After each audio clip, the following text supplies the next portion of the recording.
Bismillahirrahmanirrahim. Assalamualaikum warahmatullahi ta'ala barakatuh. Alhamdulillah.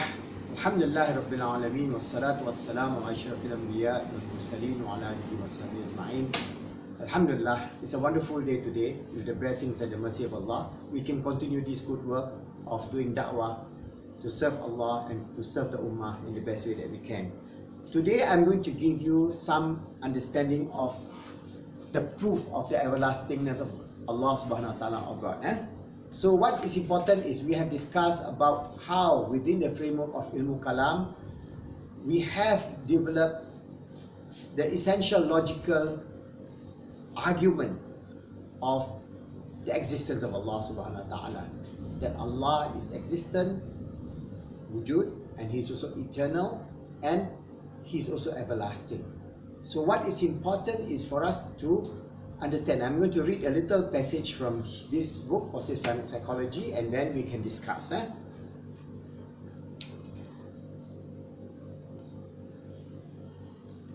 The proof of God's everlastingness. It means that non-existent will never occur to Allah, whether in the past, present, or future.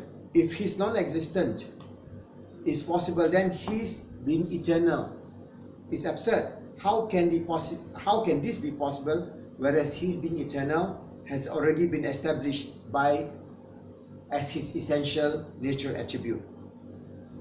And all those whose eternity is established, the occurrence of non-existence is absurd to them. So Allah is existent, and this 1,000 years old theological Islamic argument can be the basis to understand the difference between the essential or necessary being, that is Allah, versus the contingent or accidental or created being, that is the universe, ourselves, and everything that we see, we touch, everything that we know or we do not know, that is in existence and not in existence in this universe, outside this universe.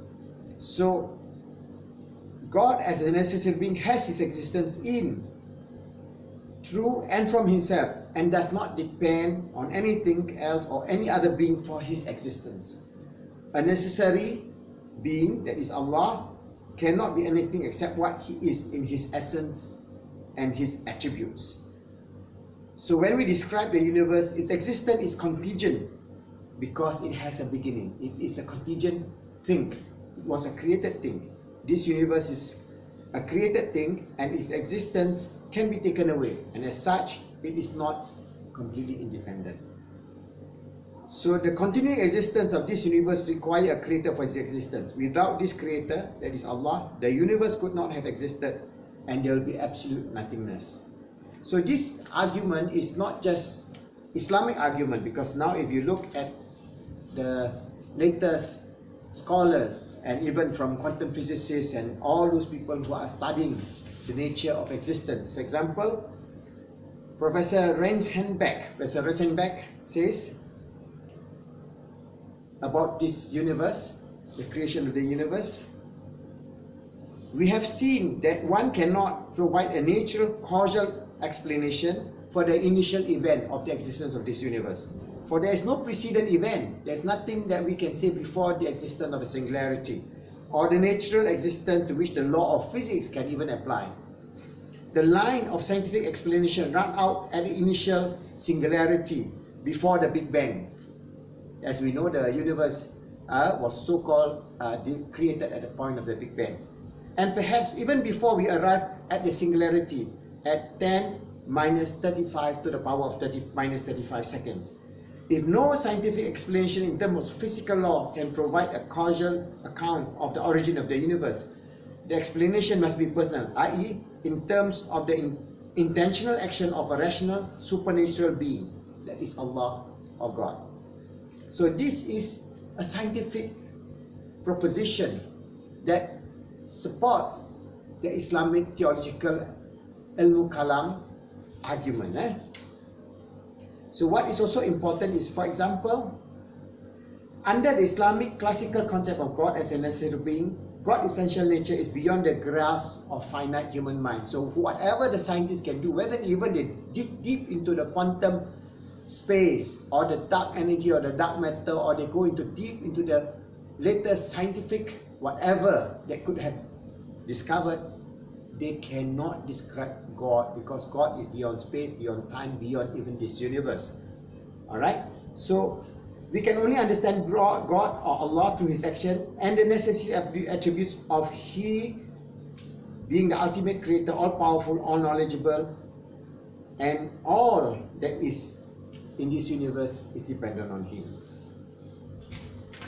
So what I am giving you is basically that we cannot just accept blindly the arrogance of the so-called scientific community of the basis of science must be to deny God. This is a false fallacy which we have described earlier on, and we must be able to rationally defend the position of our existence depending on Allah subhanahu wa ta'ala.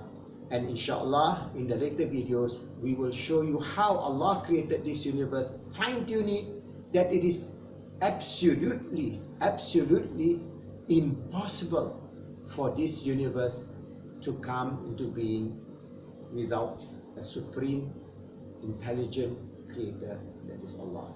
So if we realize that, then we should be strong in our belief in Allah. And when we are strong in our belief in Allah, then we have Allah's mercy, Allah's light, nur, showered upon us and strengthen our faith, strengthen our ruh, our qalb, our akal, and all our existence, the realm of our existence, to realize His grandeur, to worship Him, and to be a true and sincere servant of Allah, realizing that we are ordained and created to realize the grandeur of Allah, to worship Him, to surrender to Him, to strive to make ourselves good, to help others to be good, and try to make this world good for all the goodly creatures of Allah. Inshallah, see you again in the next episode.